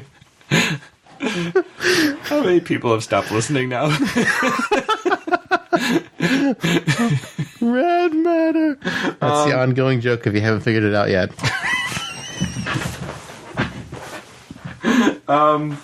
So anyway, Spock decides he's going to ram his ship, the Jellyfish, into the Narada. At this point, obviously the drill's not working anymore, so they can beam Spock, Pike, and Kirk up, and they beam them up, and the Enterprise comes in and it destroys all the torpedoes just fine. Absolutely, because the computer says if the torpedo said it'll ignite the red matter. So the Jellyfish crashes into the Narada, and the red matter coagulates. I guess we have like a weird moment of it makes a black hole. It ignites all the red matter because before they drop all the tiniest little droplets to make these black holes, right? And they ignite all the red matter, and it's not even that big of a singularity this time. It's kind of boring. The singularity opens up, sucks the Narada into it. Kirk asks, "Do you need to be beamed out? Can we help you?" Narada says, "I'd rather die 1,000,000 times or whatever, and see Romulus die 1,000,000 times and take help from you." I'm like, okay. Kirk's like, fine. See ya. And but then the Enterprise gets sucked into this singularity, and Scotty's like, I'm giving her all she's got, even though he's just walking down a quarter. I'm like, you're not doing anything. You're just running through the brewery because you've been drinking the whole fucking time. You're not even near the warp core. Yeah, I know, right? Exactly. It's like he jettisons the impulse engine drive. Is that? I thought it was a warp core, but I mean, he says it's the core, but it looks. I mean, because we see what the warp core looks like in, I guess, the second movie. Yeah, it doesn't look like the warp core. So Scotty ejects the Enterprise multiple warp cores and detonates them near the black hole, propelling the Enterprise safely. Doesn't make any sense because if you don't have the warp core, how could you have multiple warp cores? It's not the warp core. They must have done it wrong. I think that there's the impulse drive core because the impulse drive is based off nuclear fusion or fission to power impulse. Because that wouldn't just blow them up from behind, though. Because I mean, all those barrels had like a nuclear symbol on them. I think the thing is because I didn't see the barrels that well, so because the regular warp is an antimatter matter reaction, so you can still use nuclear power to power the impulse. I think you're just making excuses for bad writing. I think they ejected the impulse drive, not the warp core. I thought he said warp core, but it didn't look like a warp core because they shot a whole bunch of little canisters. I know it doesn't make any sense because a warp core doesn't look like that. Yeah, so that's why I think it's the impulse cores. Or maybe he shot the brewery, the brewery exploding. Yeah, it was the brewery they shot out. There goes the Budweiser. I mean, it was the brewery canisters they shot out because they came out of the neck and not the secondary hull. The most super ship in the whole galaxy. That's another reason why I think it's the impulse core, because they came out underneath the impulse deck and not out of the secondary. So back on Earth, Spock meets his older counterpart, and he kind of tells he first thinks it's his dad, and he's like, nope, I'm me, I'm you. Yeah, and he basically says, you should stay on the Enterprise, you should, follow your heart. Old Spock's like, I'm going to fuck all the young Vulcans, and you don't have to, because our DNA's the same. Giggity goo. I'm going to pon fart all the night long. On fire. Then, so we have a cool scene between old Spock and new Spock, and next we have Kirk is made captain of the Enterprise. Officially. And he relieves Pike. And then we have the very last scene. We have the... on the bridge, and they taking off into space. And we presumed this was the 5-year mission, but the 5-year mission doesn't start till the end of the second movie, which is kind of weird. Well, and that wraps up the movie. Dave, J.J. Abrams, reboot, did a lot for bringing life back into this franchise. It did. It did an admirable job. It got Star Trek back on the radar. It got new people in the Star Trek, which I am thankful for. And, I don't... Anything negative I say about this movie that I've been saying about this movie so far isn't because, I hate J.J. Abrams or I hate the Kelvin films. Like, I think they're fine. They're fine pieces of entertainment. And I spoke more highly of them before in the past because they are decent films. But just because they're decent films doesn't mean they don't have problems. And this movie has so many plot holes, as I've been trying to point out the long as we go. Yeah. It's just rewatching this movie with a critical eye, because we've never talked about it on the show before, so I've only watched it, as a fan. It was fine. It wasn't great. It wasn't terrible. Sure. It was fun. It was action packed. It was enjoyable. Right. Switch your brain off and enjoy. But now that I've got my brain engaged and I'm watching these things, I'm like, this stuff doesn't make sense. Or no, like there's no reason that Amanda would have died. She would have been clutching onto him until he got on the Enterprise, and probably still would have been holding on to him. Still, the guy transporting, or whoever it was, if it was Chekhov, should have been able to beam him. But I guess they were establishing the fact that it's hard to beam someone when they're moving, which never has been an issue before in Star Trek. I just don't understand. Yeah. It's just weird. But they're making it a thing. The drill being the center of what's causing the blockage of transporters and communications makes no sense. Yeah. And it hurts my head. No planetary defenses. No planetary. And I understand they said they got Spock. They were trying to pry the information from Sarek.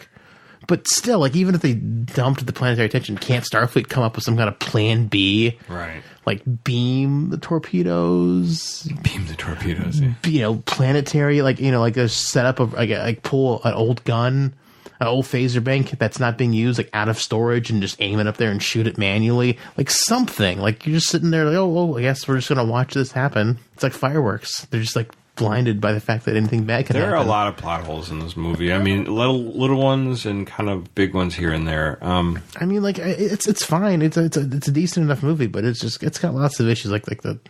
Neither planet had planetary defenses. Red matter, what is it? Why is it? They never really explain red matter. Just say red matter. You should take on faith that it can do some weird. Basically make a black hole. It's a plot device. Yeah. The fact that they left out all the information about Ruopente and it's just barely mentioned in passing. It's the movie's got plot holes, and it just speeds along just for plot convenience. Spock should have gotten a court-martial for kicking the second command off for not really doing anything wrong. Yeah. I mean, he hit a couple red shirts, but I mean, red shirts. It always does seem, no matter what in Star Trek, as long as they save the day in the end, they kind of like, whatever, dude, you're all right. But it doesn't even come up. It's just, and then when McCoy comes to him and talks about like, should you have done that? And then Spock is talking like he did it for his good, like because he makes some kind of horse analogy, and Spock is like, well, even a prize stallion needs to be broken first. So like, what? You're like.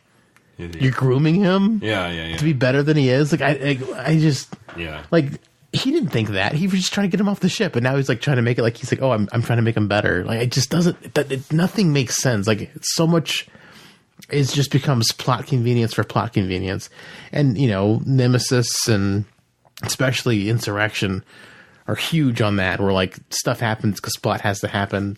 Because the movie has to happen, but none of it makes any sense. It just has to happen so that things can move forward. Right. When it makes no logical sense in the scheme of how Starfleet works, or how the Enterprise works, or why Data would be on a first contact mission anyway when he's botched all the first contact missions he's ever been on in the series. It just doesn't make any sense. Sure. So it's lots of logic gaps in this movie, and they did a fine job explaining that it was in a different universe and things don't have to follow, and that's fine. I enjoyed it for what it was, but now that we're doing the podcast on it, I'm being more critical on it as a movie.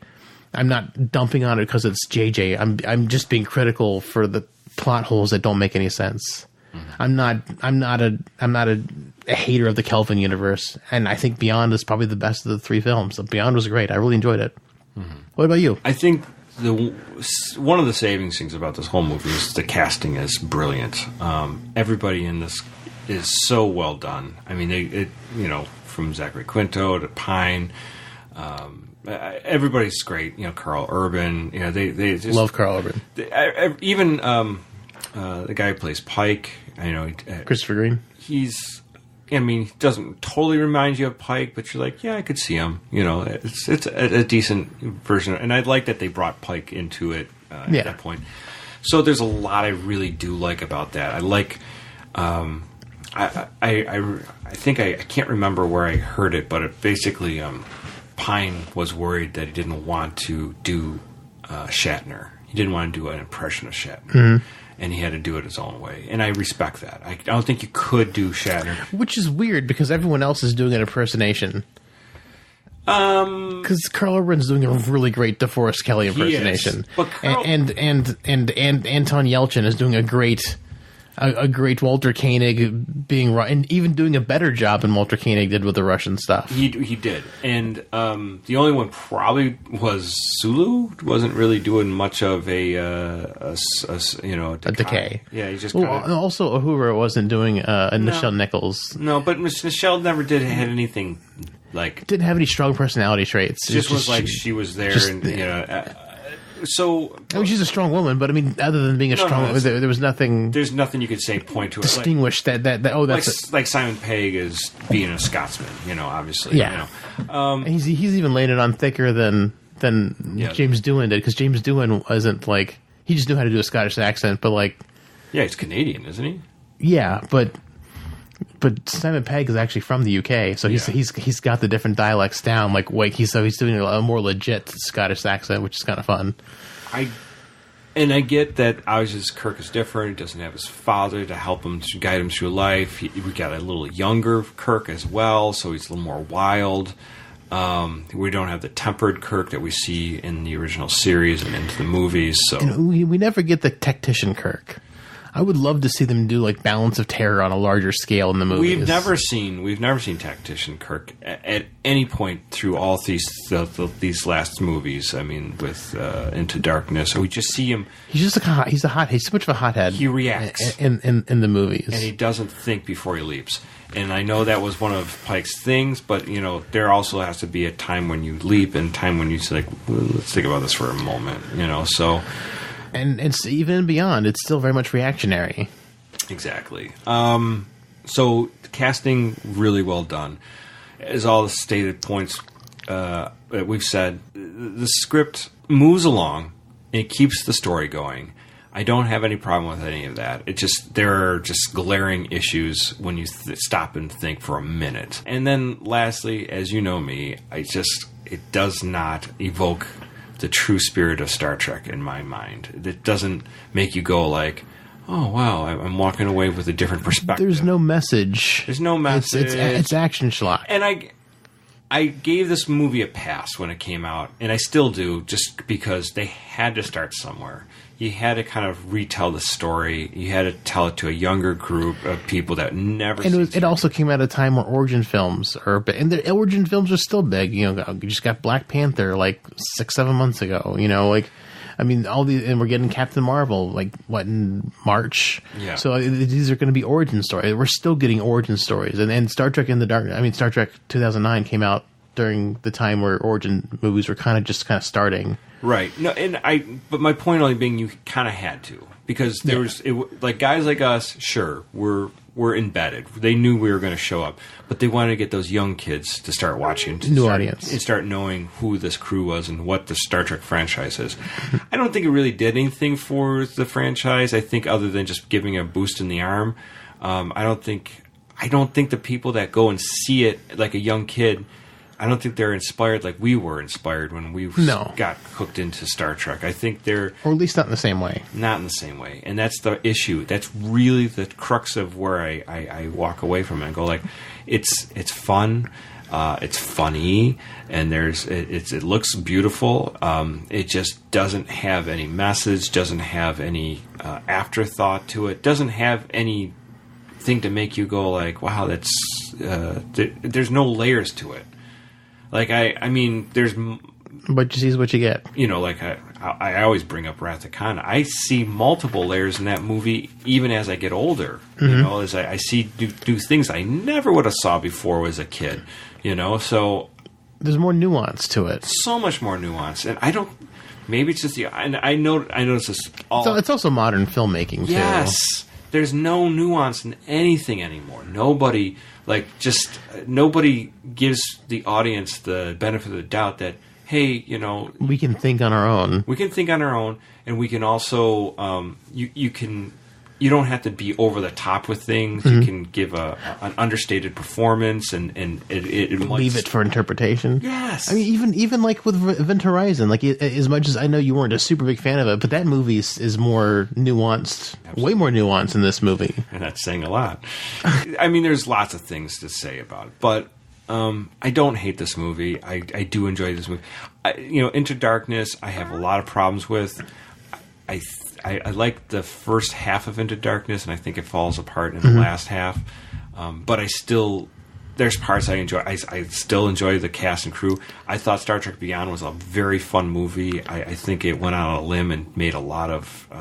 it's not a perfect movie, but I think they did... It's by far the best of the three Kelvin films. But I think this 2009 was exactly what this franchise needed, and I think it woke everybody up to say, whoa, Star Trek, I forgot about that. You know, because I think it had been away for a good amount of time. So yeah, it had gone away for a while. And Star Trek is great. It's a good film. It's not an amazing film. It's not a perfect film, but I enjoyed it for what it is. And as critical as I'm being on it tonight, I still enjoyed it. It's a fun watch. It is a fun movie to watch. And if I was to have a friend that said I've never watched Star Trek before, I probably would pop this in. Unless I knew they were a different person. I wouldn't give them obviously motion picture. No. I wouldn't give them Nemesis. I wouldn't give them Insurrection. Nemesis. Star Trek 5. I wouldn't give them. I wouldn't give them Wrath of Khan because I think it'd be kind of lost on them. I wouldn't give them. Well, I actually started Bob Yetto on Wrath of Khan. Did you? Yeah, I started him. I made him watch 2, 3, and 4, and then I made him watch 6. And then he fell in love with the characters, and he's like, "Can I watch 1 and 5?" And I'm like, "Yes, you can, since you like the characters. Mm-hmm. But I didn't show these to you because they're inferior films. All right, and they're inferior stories. They're not gonna make you want to watch more." And he watched them, and he's like, "Yeah, these weren't as good as the other 4." Obviously, First Contact is a really great film, but I think this movie would be a good access point. As somebody who's never seen it, it is a good access point, and it was designed to bring in new fans. But the other side of the coin is that it fractured the fan base because apparently the diehard fans don't understand or don't care or don't think that and I'm not saying all the old fans, because we're old fans and we enjoyed this movie for what it is. Right. But the people that got upset by it, they just can't accept that Star Trek has 2 timelines now. And I'm like, it's different. And I'm like, that's the best thing about it. Yeah. Is it's got its own timeline. It can be as different as it wants. And that's where it fails, because Star Trek Into Darkness, they just try to do Wrath of Khan. And instead of doing something new with the unlimited playground they had by establishing a new universe, they just went to old. That's why I like Beyond, because they kind of reimagine. And you have the NX. I think that's what was the NX in Star Trek Beyond. Yeah, it's NX 326. Yeah, the NX 326, the Franklin. Yeah, I like that they went and they did something different for that. You know, that was a fun. It was a fun exercise. Obviously it did not do well in the box office, and a lot of people had one reason or other, they didn't think it was that great. Well, I blame that squarely on Paramount, because I feel like there was a trailer that came out 6 months before the movie, and everyone hated it because it looked too much like a Fast and the Furious movie, because Justin Long was directing it. People were making fun of it. And then they didn't come out with a second trailer until like a week before the movie came out. Yeah. So they had like no marketing for this. It was terribly done. Like, they did not market this movie well at all. The third one. There was a lot of issues with it for sure. I don't know. And obviously there's a lot of question about the just about the franchise itself for the movies, if they're going to continue. It seems really up in the air, but there is a rumor that Megan Fox is being considered for a role in Star Trek 4. Right. Because she was like with John Cho, and they tweeted hashtag Star Trek or something. So people on Facebook are flipping out about that too. You know what? I just think the fans are. Do you want us to not watch this movie because Megan Fox is in it? I'm like, I think fans are always going to shit on it on one way or the other. And look, I get some of the complaints. I'm not saying that some of those things aren't valid. Obviously, we've brought up multiple points of reason why this movies and some of these things don't stand up for Star Trek, at least. Yeah, I'm not trying to like judge it. I'm not trying to judge it as a bad Star Trek. I'm just trying to judge it where it falls apart from just a storytelling narrative standpoint. And that's the problem. One of the problems, like I've said before, I'm worried about the future of Star Trek. You have Alex Kurtzman, and it seems like a lot of these people who are writing for Discovery and who knows what other ones they're writing for. I don't think they really have a good idea. Any idea what's going on? What Star Trek is. And that's scary. And rewatching this movie scared me. And I was defending Alex Kurtzman the other day on Facebook because people are upset that Alex Kurtzman, because someone responded to my post, like I put up months ago, about Alex Kurtzman's 5-year mission. I shared that on Facebook in one of the Star Trek groups, and some lady was responding to me on it. And I was, most of the people hate Into Darkness the most. You like Into Darkness the least out of the 3. Right. And, I squarely blame the issues with that script on Damon Lindelof, because he ruined the end of Lost. He ruined all of Prometheus. He ruined whatever else. What else did he work on that I hated? That it just like when he got involved with it, he just kind of ruined it. So I mean, he's been involved with things that have just nose bombed because he wanted to be so different, and like it just was or contrary to how things should have gone. Like he ruined Prometheus. Yeah. From all accounts, from what I've read, and it took them forever to put out the next movie because they didn't know what to do because the way he deadened the story. Right. So I blame. Just personally, I hope most of the blame is on him. So I was trying to defend, Kurtzman a little bit. Right. But now that I've rewatched this movie and it was just Kurtzman and Orchie, I'm just really worried that Kurtzman's the one who's in charge of Star Trek. And Orchie was the fan. Kurtzman was like just his writing partner. I know about Star Trek. Yeah, I don't know, man. I hope things get better. I hope he has some inner circle that are big Star Trek fans that could help him if he needs help. I just don't know exactly what I don't trust him. Yeah. I do trust him more than Harberts and Berg, who were let go because they were following Brian Fuller's mandate. And Brian Fuller should have been the safe one, but Brian Fuller was not safe. Right. He wanted square nacelles and bald Klingons, and he wanted to leave his own mark on Star Trek that has nothing to do with Star Trek and change it for the sake of change instead of changing it for any good story reason. Yeah. So, I don't like Like, if you're going to change things, fine, change them, but have a reason. And they talked about reasons, and I know they changed the Klingons several times, but I mean, like, changing them again, like, why do Klingons have to be changed every single time there's a new Star Trek? Just leave them be. I don't know. I don't have the answers to that. I don't like that they just change things just and not give any. And it's obviously a prequel to the rest of the story that they don't describe. Although I do give JJ a huge props in this movie for making the Romulans look like Vulcans. Yes. And not have the stupid frown forehead ridge that they had in Next Gen, because these are technically Next Gen Romulans, because this is when Spock is old. So these have been Romulans on Romulus, and I like how he retconned out the stupid perma frown on Romulans, because it never made sense. Like, Spock wouldn't have fit in. He would have been pointing out like a sore thumb if he didn't have the ridges. But I just feel like they only did that for us, so we could tell the difference if they were Romulan. Maybe they're half Reman. Some of them slept with Remans. Dental work. I don't know. So Ron Perlman, everybody. So, anyways, this movie, I think it's good for a lot of things. I think it has some brilliant scenes. I think it shot Star Trek with some adrenaline that the franchise needed, but it hasn't really lived up to itself afterward. I mean, Beyond, I thought, was a fun movie. I think it didn't reach people the way it should have. But I think that was poor marketing. I don't think there's nothing wrong with the film, but maybe people were just so turned off by Into Darkness too. But I just feel like they didn't do a good marketing push for Beyond. I feel like because Into Darkness, they had an app that came out like 6 months before the movie. They were like had like games or something on it, puzzles or something, and you could, like, with the app you get like early tickets to see the movie, because we got to see the movie 2 days early. We saw it like on a Tuesday or Wednesday night, because they open things on Thursdays now. So we got to see the movie early. With a ticket, and we got to do that beyond the empty parking lot. Beyond the adventure. Oh no, but it was something like that. So we got they had this push for Into Darkness, and we got to see that early, right? And nothing for this. So it was too little, too late. It was just kind of dumb. I don't know. Here's to hoping, that they make a Star Trek 4 and it's not hot garbage, and that Discovery and Megan Fox is easy on the eyes. I don't mind Megan Fox being in the movie. I know you don't. It's not even about Megan Fox. It's like, is it going to be worthwhile? I don't. But people are complaining that Megan Fox is in it because they think she's a bad actress or whatever. I'm just like, maybe she just hasn't been given good scripts, like Transformers, like Ninja Turtles. Like, she hasn't been given much to work with. Yeah, these aren't exactly like Oscar-winning movies. She's just a good-looking person. That's all it comes down to. There's nothing wrong with that. There's nothing wrong with that. Don't beauty shame people.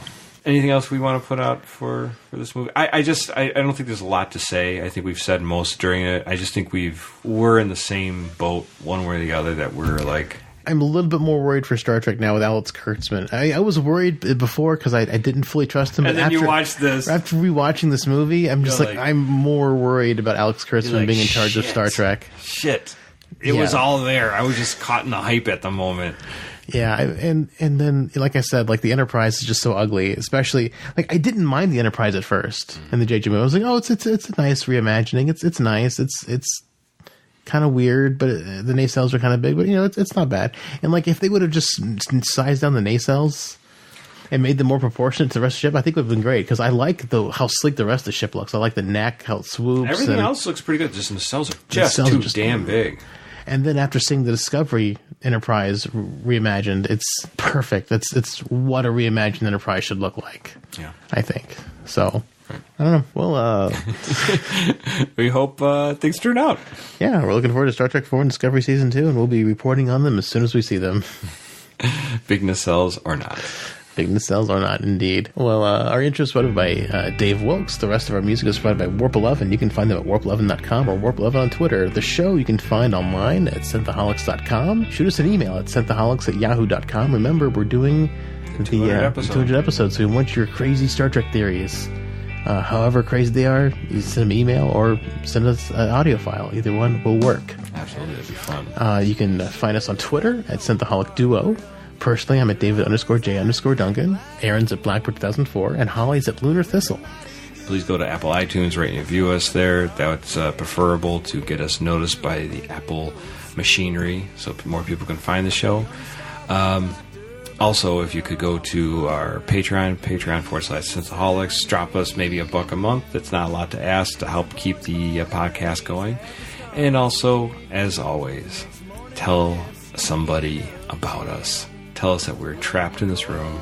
We can't get out. We have to continually podcast till somebody unlocks this room. We don't know where the door is. There's no window. It's an escape room without any clues. We just find crackers in the corner every once in a while. When we wake up, there's a cracker there. I'm like, oh, it's a cracker. There's a bucket here for us to use, but tell people we need to get out. And Harry Mudd keeps stealing our cracker with his little lobster. Rock lobster. It's a rock lobster made of red matter. Yeah, so word of mouth is a wonderful way to share the show. Well, thank you all so much for listening. Live long and prosper, one and all. Before the night's over, I'll puke in the sink and we'll cry till we laugh. And we'll both shit our pants. You're the best drinking friend I ever